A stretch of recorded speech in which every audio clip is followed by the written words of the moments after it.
Good evening, welcome to the midweek tips. I'm Shane from Direct Bird Products, and as you'll probably see in the title, my son had the idea to change our name to the Bird Room, which is more fitting really. Today's is not going to be just mainly not really a tip, but something we need to do, and that is when we've finished with the young uns that's there, ready to be moved on into the stock cages. So what I'm going to do is just run you through what I do to get them ready for the stock cages. Quite simple. I mean, I put some in this weekend. I'm just going to do a couple more now and explain why and what I'm going to do with them. So I caught the two young ones up from cage number 11, and what I'm going to do now is put some of these rubber rings on them to correspond with the parents, because I haven't close rung these ones. The first round I didn't. Second round I'm going to close ring anyway, so I'll take the ring numbers down as and when I'm doing the same procedure. But for now, just so I know that brother and sister related, when I can look there and I know that they're going to be there, because I'll put them in my records.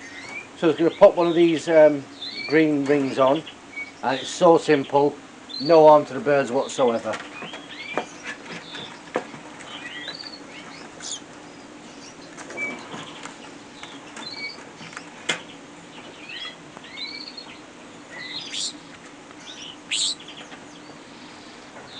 On the first round I always put it on the right leg.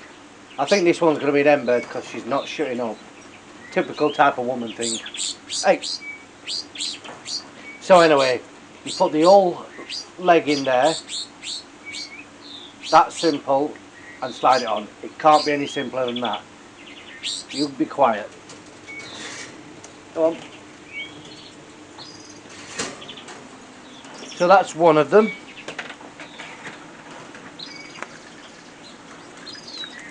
Come on.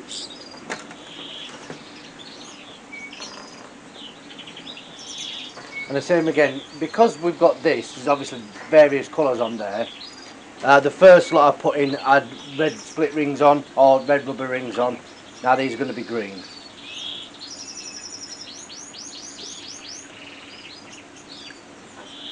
All making a bit of noise in here today. That's enough. Ideally, prepare it ready. Like I said, same again, right foot, leg actually in there, all its leg, and slip it on. It can't be simpler than that. There we go. That's in the stock cage. Now, filling out the breeding records. Basically, cage 11, it is marked on the page. I've got the hen bird and the cockbird's number, and I'm just marking off there that I've done moved them on with a green ring.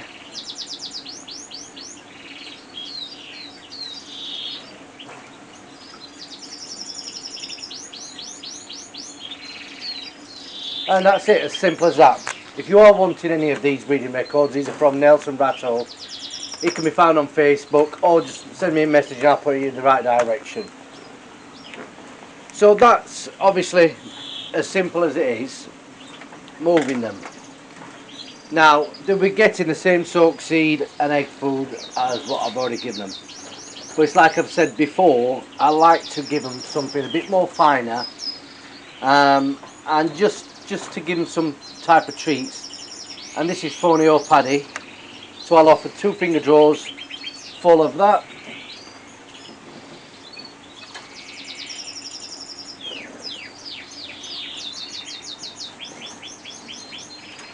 So that's that. Then also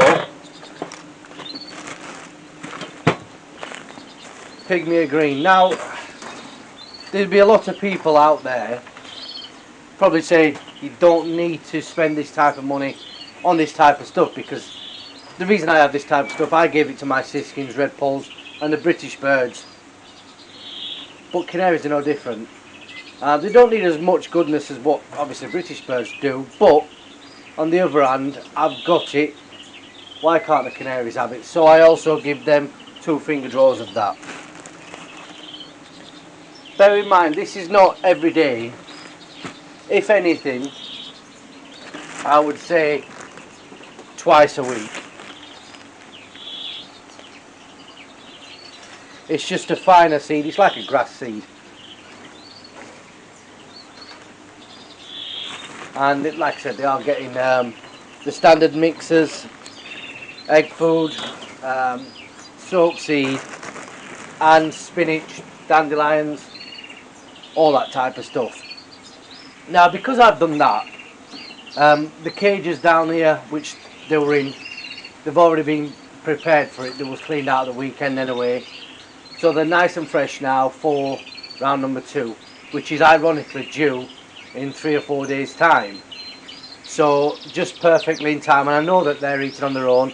I've actually seen them drinking, but just to be on the safe side, always offer a small round dish of water on the floor, only about a centimetre worth of water in there, just to be on the safe side.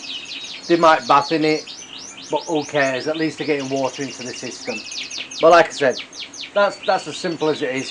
Soft food, egg food, mine's here what I've been putting for them earlier, exactly the same as what I've been feeding them throughout, and I will keep them on that now until they've finished the molt.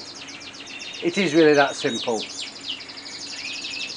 So yeah, basically that is it for today. It's just a short video just to explain what I do when I'm moving the canaries. Bear in mind, British birds will be totally different.